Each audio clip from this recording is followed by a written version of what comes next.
नमो भगवते तुभ्यं वासुदेवाय धीमहि प्रद्युम्नायानिरुद्धाय नमः शंकर्षणाय च। ये मंत्र श्लोक नारद जी महाराज को संतों ने उनके पूर्व जन्म में प्रदान किया जब वो एक दासी पुत्र थे। एक दिन किसी कारण से मां की मृत्यु हो गई। नारद जी कहते हैं मैंने अपनी मां का संस्कार आदि से पूर्ण रूपेण उनको निवृत्त किया और निवृत्त करते हुए फिर मैं वन में चला गया। वन में जाकर के मैंने इस श्लोक का खूब गान किया, इस मंत्र का खूब जाप किया। अनेक वर्षों तक जाप करता रहा तो एक दिन भगवान का एक मंगल में स्वरूप मेरे हृदय में प्रकट हो गया। शंख चक्र गदा पद्मधारी चतुर्भुज नारायण मेरे हृदय में प्रकट हो गए। मैंने उनका दर्शन किया। दर्शन करके मैं आनंदित हुआ, लेकिन एक क्षण दर्शन के बाद वो छवि मेरे हृदय से अंतर ध्यान हो गई। मैंने विरह से कातर होते हुए जैसे ही अपनी आंखें खोल के देखा, हा नाथ कहकर के जब रुदन किया तब आकाशवाणी हुई और आकाशवाणी में ठाकुर जी ने कहा, हे नारद अभी तुम परिपक्व नहीं हुए हो, हे बालक तुम अभी परिपक्व नहीं हो, और भजन करो। मैंने और भजन किया। एक दिन प्रलय कालीन समुद्र में सब डूब गए, मैं भी डूब गया। मेरा जब पुनः जन्म हुआ तो मैंने क्या पाया कि मैं ब्रह्मा का पुत्र नारद बन के आया। और जब मैं नारद बनकर के आया तो जिन चतुर्भुज नारायण का मैं हृदय में दर्शन किया करता था, उन चतुर्भुज नारायण ने अपनी चरण सेवा मुझे प्रदान की। मैं नित्य उनकी सेवा में रहने लगा। और तो और एक दिन भगवान ने प्रसन्न होकर के ये वीणा मुझको प्रदान की। देव दत्ता वीणा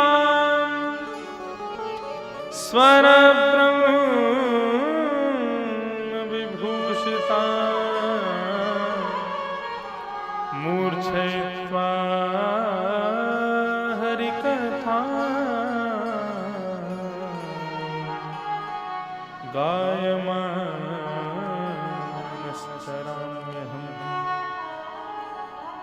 ये देवदत्ता वीणा है।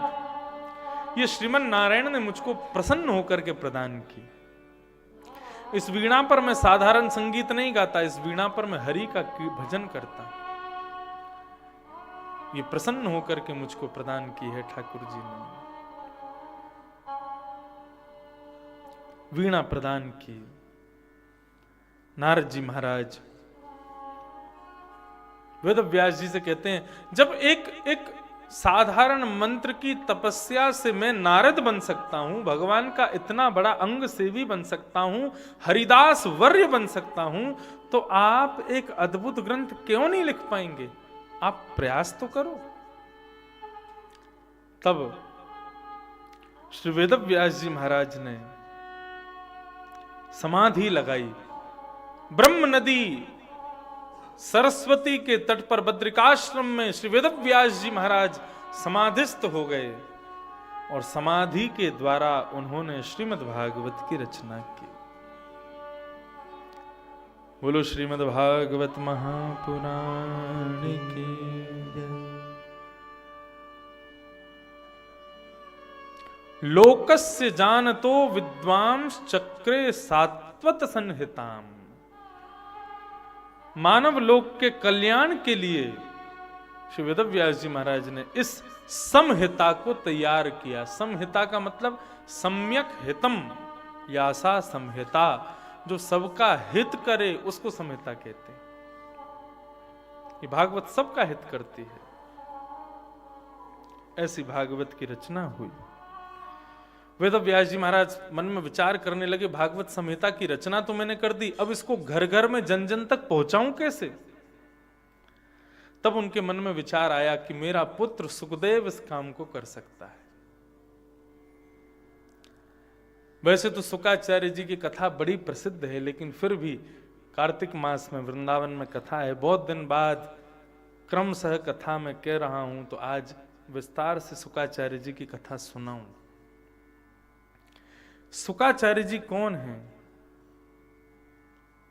गोपी कदाचिन मणिपिंजरस्थम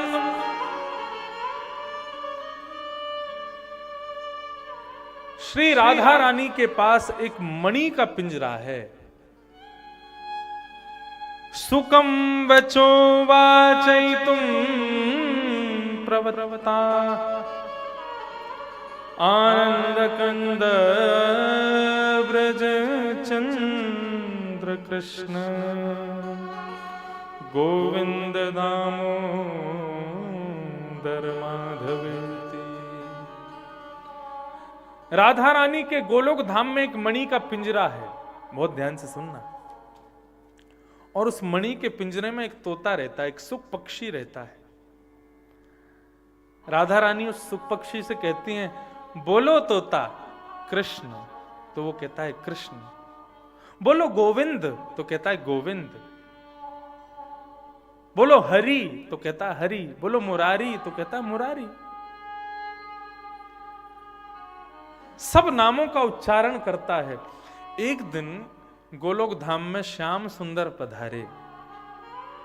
श्याम सुंदर को देख करके ललिता जी दंडवत प्रणाम कर रही हैं, विशाखा दंडवत प्रणाम करती हैं, राधिका रानी प्रणाम करती हैं।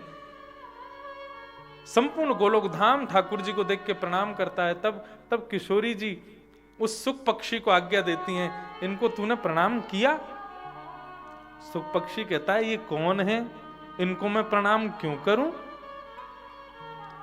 तब किशोरी जी कहती हैं, ओहो,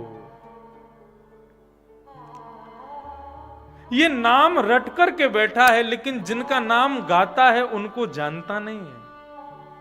श्री कृष्ण गोविंद हरे मुरारे हे नाथ नारायण वासुदेव कहता तो है, लेकिन जानता नहीं है। जानने के लिए क्या करना पड़ेगा? बोले कथा का आश्रय इसको लेना पड़ेगा। लोग कहते हैं हरे कृष्ण कृष्ण कृष्ण हरे हरे, हरे राम राम राम हरे हरे। महामंत्र का उच्चारण तो करते हैं, लेकिन महामंत्र का भाव क्या है ये कोई नहीं जानता। हमारे पूज्य पिताजी महाराज को एक हरिद्वार के संत ने इतनी अच्छी व्याख्या की महामंत्र की।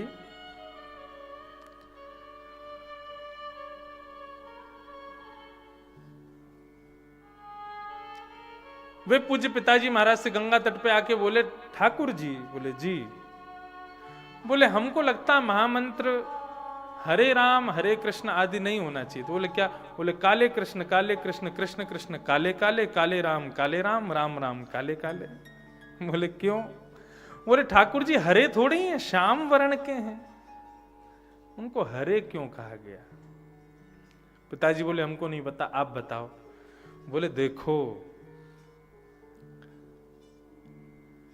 ठाकुर जी का वर्ण है कृष्ण वर्ण, मतलब श्याम वर्ण, स्थांवले हैं।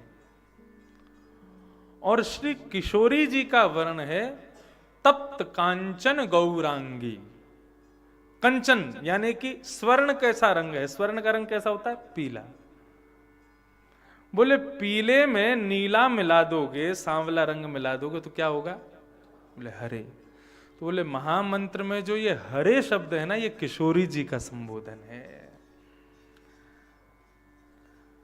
राधे कृष्ण कृष्ण कृष्ण राधे राधे, सीताराम सीताराम राम राम सीता सीता।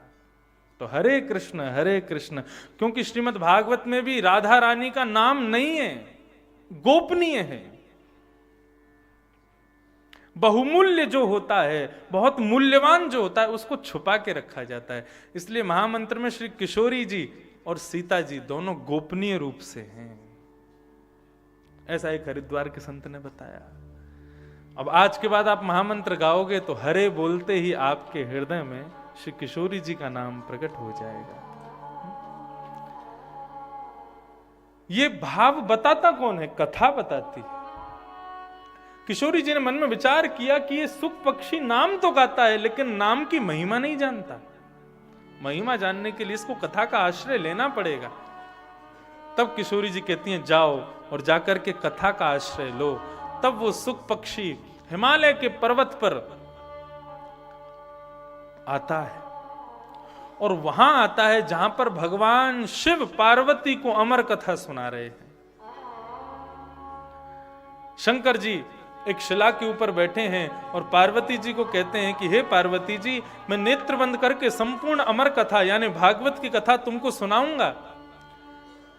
मुझे पता रहे कि तुम कथा सुन रही हो, इसलिए हर 2 मिनट में ओम शब्द का उच्चारण करना। पार्वती जी बोली ठीक है। अब शंकर जी कथा सुना रहे हैं और पार्वती जी बैठ करके ओम ओम ओम शब्द का उच्चारण कर रहे हैं।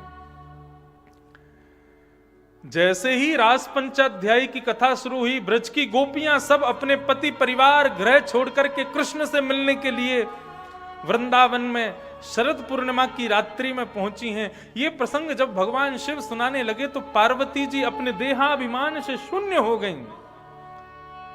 वे मन में विचार करने लगी, मैं हिमालय में नहीं हूं, मैं भी ब्रजमंडल में वृंदावन में शरद पूर्णिमा की चंद्र छांव में श्याम सुंदर के साथ रासप विहार कर रही हूं।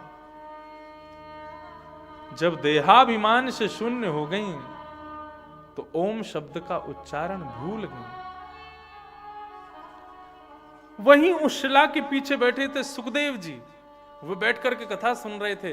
जैसे ही उन्होंने देखा कि पार्वती जी ओम शब्द का उच्चारण करना भूल गई हैं, कहीं कहीं इनकी ये देहाभिमान की शून्यता के कारण शंकर जी कथा ना रोक दें, तो पार्वती जी के स्वर में सुखदेव जी ने कहना शुरू किया ओम ओम ओम।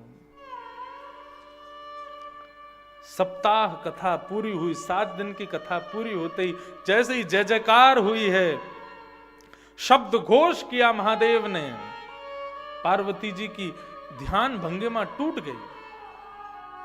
प्रणाम करते हुए कहती हैं, प्रभु रास की कथा सुनकर के मन आनंदित हो गया। मुझे तो ऐसा लगा मैं वृंदावन में हूं, श्याम सुंदर मेरा हाथ पकड़ करके नृत्य कर रहे हैं। रास की कथा बहुत मधुर थी, अब उसके आगे की कथा सुनाइए ना। शंकर जी बोले, सप्ताह कथा पूरी हो गई, तुम अभी रास में ही हो। पार्वती जी बोली, क्षमा करें, मैं देहाभिमान से शून्य हो गई थी, मेरे मन बुद्धि चित्त सब वृंदावन पहुंच गए थे, मैं यहां नहीं थी। पार्वती जी बोली, शंकर जी बोले, तुम यहां नहीं थी तो फिर ओम शब्द का उच्चारण कौन कर रहा था? त्रिशूल उठा लिया। ये एक गोपनीय कथा का वाचन है, यहां किसी और का आना असंभव है। कौन आया? तभी देखा तो व्यासपीठ उस शिला के पीछे नन्हे से सुखदेव जी बैठे।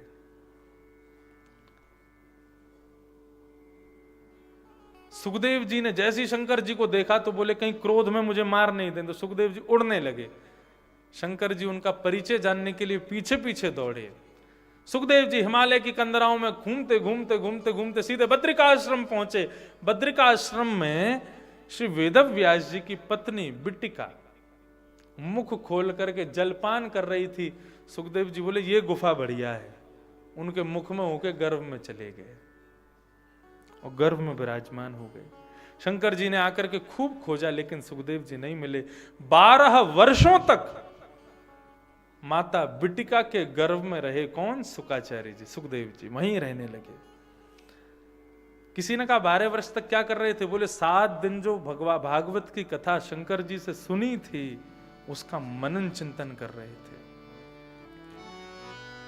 चिंतन करते करते करते करते करते महाराज 12वें वर्ष में जैसे ही प्रवेश हुए, अब तो महाराज ऐसी स्थिति हो गई शुकाचार्य जी की अपने मुख से श्लोकों का गान करने लगे गर्भ में बैठ के। रात में सो रही है बिट्टिका और तभी उसको सुंदर सुंदर श्लोक सुनाई दे रहे हैं। वो कहती है, श्लोकों की ध्वनि कहां से आ रही है?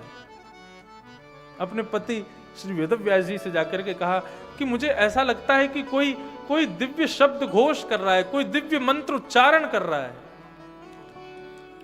एकाग्र चित्त होकर के जब वेदव्यास जी ने सुना तो बोले, देवी कहीं और से नहीं, तुम्हारे गर्भ से आवाज आ रही है। नेत्र बंद करके देखा तो गर्भ में चक्र चूड़ामणि अनंत श्री विभूषित भागवत के सचल विग्रह श्री शुकाचार्य जी महाराज विराजमान। और बैठ करके भागवत के मंगल में सुंदर श्लोकों का स्तवन कर रहे हैं। श्री शुकाचार्य जी महाराज से वेदव्यास जी ने प्रार्थना की, हे बालक, अब तुम प्रकट हो जाओ, बाहर आ जाओ। शुकाचार्य जी बोले, हम बाहर नहीं आएंगे, यहां बढ़िया आनंद आ रहा है हमको, एकांत वासा झगड़ा ना झासा। माँ भोजन करती है, हमको भोजन मिल जाता है, पानी पीती है, जल मिल जाता है। अब यहां से बाहर आने की हमारी इच्छा नहीं है, संसार पकड़ लेगा हमको। और यदि आप चाहते हो कि हम आपकी पत्नी के गर्भ से बाहर आ जाएं, भगवान को कहो मुझे आकर के वचन दें कि संसार की कोई भी वस्तु मुझे अपनी ओर नहीं खींचेगी तो मैं आऊंगा बाहर। ये मायावी जगत मेरा पीछा नहीं करेगा तो मैं जन्म लूंगा, नहीं तो नहीं आऊंगा, यहीं रहूंगा भीतर ही। वेदव्यास जी ने प्रार्थना की, तब शंख चक्र गदा पद्मधारी चतुर्भुज नारायण बिटिका के गर्भ में ही प्रकट हो गए। और प्रकट होकर शुकाचार्य जी को आश्वासन दिया, आपका जन्म मेरी कथा के प्रचार के लिए हुआ है, ये संसार आपको नहीं पकड़ेगा, आप जन्म लीजिए। तब महाराज श्री शुकाचार्य जी का प्रादुर्भाव होता है। यम प्रव्रजन तमनुपेत अपेत कृत्यम द्वैपायनो विरह कातर आजुहा पुत्रेति तन्मयतया तरवोधिने तम सर्वभूत हृदयं मुनिमानतोऽस्मि। जन्म लेते ही वन में चले गए, पिताजी बुला रहे हैं, मां बुला रही है, लेकिन शुकाचार्य जी नहीं रुके। वन में जाकर के ब्रह्म का स्मरण करने लगे। निर्गुण निराकार ब्रह्म, निर्गुण निराकार ब्रह्म का मतलब जिसका कोई आकार नहीं होता। कभी कभी आप आंख बंद करते हो तो आपको आंखों पे केवल कालीमा दिखाई देती है, आपको कुछ नहीं दिखाई देता। बहुत देर तक आंख बंद करके रखते हैं तो फिर दिखने लग जाता है, कभी पूड़ी दिखती है, कचौड़ी दिखती है, रसगुल्ला दिखते हैं, दिखने लग जाते हैं। जाकी रही भावना, जैसी जैसी भावना होती फिर वो चीजें दिखने लगती हैं। एक व्यक्ति मेरे से बोला, महाराज जी आंख बंद करके भजन नहीं होता मेरे से। मैंने कहा क्यों? आंख बंद करते नाचती हुई अप्सराएं दिखती हैं मुझे, भजन में विक्षेप हो जाता है। लेकिन कई बार हम आंख बंद करते हैं, हमको कुछ नहीं दिखाई देता, एक छोटी सी बिंदु आंखों के आगे घूमती रहती है। निर्गुण निराकार ब्रह्म के उपासक उस बिंदु को ही पकड़ के रखते हैं, ध्यान केंद्रित करते हैं, मेडिटेशन करते हैं, वो बिंदु ना जाने पाए, फिर वो बिंदु पकड़ लेते हैं, फिर उसके भीतर घुसना शुरू करते हैं। बड़ा विचित्र है निर्गुण निराकार ब्रह्म की उपासना। तो शुकाचार्य जी निर्गुण निराकार ब्रह्म के उपासक बने।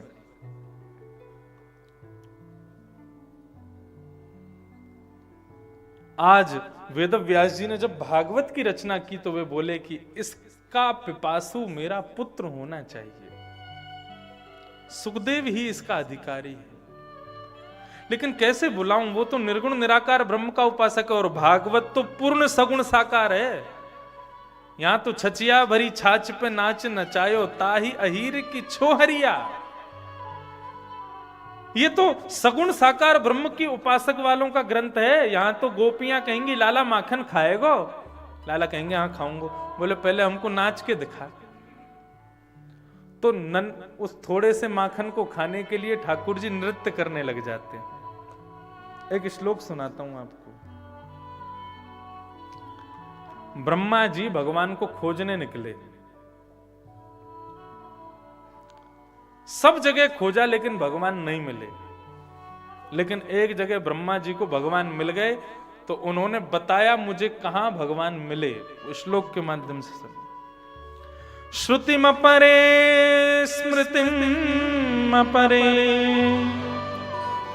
नीतिम अपरे भजन्तु भवभीता अहम तुम नंदम वंदे यस्यालिंदे ब्रह्म वसता। ध्यान से सुनना, ब्रह्मा जी को भगवान कहां मिले? सब लोग इधर देखो ध्यान से। ब्रह्मा जी कह रहे हैं श्रुति में परे, श्रुति कहते हैं वेदों को, मैंने वेदों में खोजा भगवान मुझको नहीं मिले, स्मृतियों में खोजा भगवान मुझे नहीं मिले, नीति शास्त्र में खोजा भगवान मुझे नहीं मिले, भजंतु भव भीता, बड़े बड़े भजनानंदियों से पूछा, उनके पास खोजने गया, वहां भी भगवान मुझे नहीं मिले। तभी क्या हुआ, अहंतुम नंदम वंदे, तभी मैं वृंदावन में नंद भवन के पास से गुजरने लगा। वृंदावन में जब मैं विचरण करने लगा तब मैंने क्या देखा, बोले यस्या लिंदे ब्रह्म वसता। पुराने घर बनते थे ना, तो पहले घरों में घर की दहली जो होती थी ना, उसको खूब ऊंचा बनाते थे। क्यों? बाहर के कीड़े मकोड़े सांप आदि ये भीतर प्रवेश ना कर जाए, इसलिए दहली ऊंची बनाते थे। तो ब्रह्मा जी कह रहे हैं जब मैं विचरण करता करता करता नंद भवन के सामने से गुजरने लगा, तभी मैंने नंद भवन की दहली को देखा। तो वहां मैंने क्या पाया, बोले यस्या लिंदे। 1-2 वर्ष का बालक होता है, नया नया चलना सीखता है, तो कई बार वो ऊंचे स्थान को पार करता है, तो कई बार क्या होता है उसी पे लद जाता है, ना इधर उतर पाता है ना उधर उतर पाता है। देखा है कभी?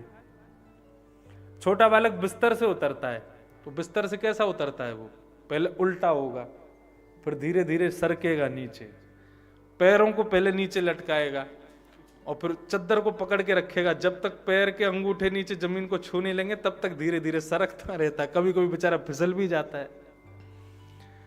कई बार क्या होता है, बिस्तर खूब ऊंचा होता है तो बालक बीच में ही लटक जाता है, फिर पकड़ पकड़ के रोता है फिर कि मम्मी आके मुझको उतारो नीचे। ऐसे ही कह रहे हैं, बोले कि नंद भवन की दहली को पार कर रहा था। कौन? बोले नंद नंदन। जैसे ही दहली को पार करने के लिए एक पैर उठा करके पल्ली तरफ डाला तो दहली इतनी ऊंची थी कि उस दहली पर ही ब्रह्म लद गया। मैंने नंद भवन में, वृंदावन के नंद भवन की दहली पे ब्रह्म को लदा हुआ देखा, जो वेदों में नहीं मिला, जो स्मृतियों में नहीं मिला, जो कहीं नहीं मिला, वो मुझे वृंदावन में मिल गया।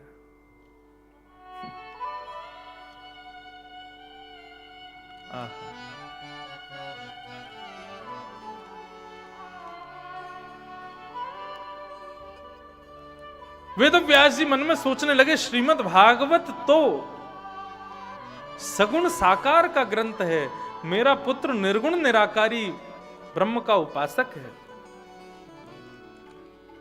कैसे उसकी आसक्ति बढ़ाऊं। तो महाराज श्री वेद व्यास जी महाराज ने अपने कुछ शिष्यों को भगवान के स्वरूप के लीला, स्वरूप के गुण का बखान करने वाला एक श्लोक सिखा दिया। कौन सा श्लोक? बरहा पीडम नटवर वपुः कर्णयो कर्णकारम विभ्रतवास कनक कपसम वैजयंतीम च मालाम रंध्रान वेणो अधर सुधया पूरयन गोप वृंदई वृंदारण्यम स्वपद रमणम प्राविशद गीत कीर्ति। वेद व्यास जी ने अपने छोटे छोटे बालकों से कहा, अपने छोटे छोटे शिष्यों से कहा, हिमालय पर जब तुम तुलसी पत्र तोड़ने जाते हो, पुष्प आदि लेने के लिए जाते हो, तब इस मंत्र का उच्चारण करना। और सुनो, आधा मंत्र बोलना। जब कोई आकर के कहे ना पूरा सुनाओ, तो उसको पकड़ के मेरे पास ले आना। वे जानते थे कि मेरा पुत्र सुकाचार्य वो हिमालय की कंदराओं में बैठा है, निर्गुण निराकार की उपासना कर रहा है। जब उसके कानों में ये श्लोक जाएगा तो ठाकुर जी की रूप माधुरी उसके हृदय में प्रकट होगी। और जब आधा श्लोक सुनेगा, पूरा नहीं सुन पाएगा, तो पूरा दर्शन करने के लिए दौड़ा चलाएगा मेरे पास। बालकों ने जाकर के आधा श्लोक गाया। बरहा पीडम नटवर वपुः कर्णयो कर्णकारम विभ्रतवास कनक कपिसम वैजयंतीम च मालाम। बरहा पीडम, जिन्होंने मोर मुकुट धारण किया है। कैसा? बोले टेढ़ा धारण किया है। नटवर वपुः, नट कहते हैं आकर्षित करने वाले को, कई कई लोगों का स्वरूप ऐसा होता है, उसको देखते ही मन आ जाता है उसके ऊपर। हमारे राधारमण जी का रूप कैसा है? बोले ठाकुर जी को जो एक बार देख लेता है वो एक बार देखते ही उनका हो जाता है।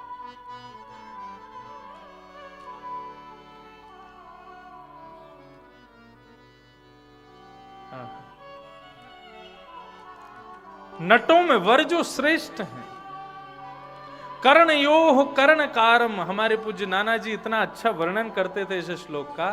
वे कहते थे कान तो दो हैं ठाकुर जी के, लेकिन कुंडल एक ही पहनते हैं, और कुंडल भी काहे का? कन्नेर के फूल का कुंडल। तो बोले दो कानों में एक कुंडल कैसे? बोले ठाकुर जी बड़े चंचल वृत्ति के हैं, कभी तो इस कान में कुंडल पहनते हैं और थोड़ी देर बाद फिर इस कान से निकाल के इसमें पहन लेते हैं, फिर इस कान से निकाल के फिर इसमें पहन लेते हैं। मतलब जितनी बार दर्शन करो ठाकुर जी का उतनी बार कुंडल बदलते रहते हैं। कर्णयोः कर्णकारम और विव्रतवास कनक कपिसम। महाराज जब नंद भवन से ठाकुर जी निकलते हैं ना, तो ठाकुर जी की पीतांबरी को देख करके सूर्य को भी लज्जा होने लगती है। तो सूर्य अपने लज्जा युक्त मुख को छुपाने के लिए बादलों को आदेश करता है, छाता बन के जाओ, नंद नंदन के ऊपर घूमते रहो। ठाकुर जी जब चलते हैं तो एक बादल छतरी बन के ऊपर ही चलता है उनके। जब इस स्वरूप का वर्णन श्लोक के माध्यम से होने लगा तो निर्गुण निराकार ब्रह्म के उपासक श्री शुकाचार्य जी के हृदय में ये छवि प्रकट हो गई, नेत्र खुल गए। बोले कौन है ये? इतना प्यारा, इतना सुंदर, इतना सुकोमल कौन है ये? दौड़े दौड़े बालकों के पास गए। बोले जो तुम श्लोक गा रहे हो, इस श्लोक में जिसका वर्णन कर रहे हो, ये मोर मुकुट वाला, वंशी वाला, पीतांबरी वाला, ये कौन है? बोले इनसे यदि मिलना है तो हमारे गुरु जी के पास चलो। शुकाचार्य जी बोले लेके चलो। सुखदेव जी को लेकर के सभी बालक वेदव्यास जी के पास आए।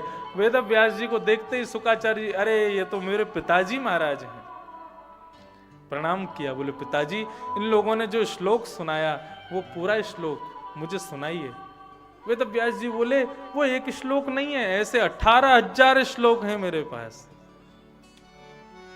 शुकाचार्य जी ने कहा मुझे संपूर्ण भागवत की विद्या प्रदान करो। तब श्री वेदव्यास जी महाराज ने संपूर्ण भागवत का ज्ञान श्री सुखदेव जी को प्रदान किया। बोलो सुखदेव जी महाराज की जय। रूप सुधा का पीयूं सामने बिठा के, पल पल चूमा करूं चरण तिहार। तेरे संग संग नाचूंगा, तेरे संग संग नाचूंगा, बसा कर नैनन में, छिपा कर नैनन में, बसा कर नैनन में,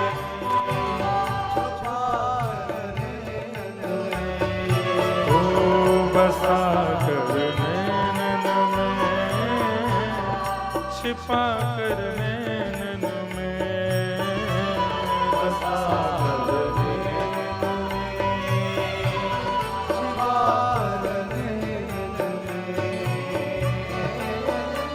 मनमोहन तुझे रिझाऊं, तोहे नित नए लाड़ लड़ाऊं।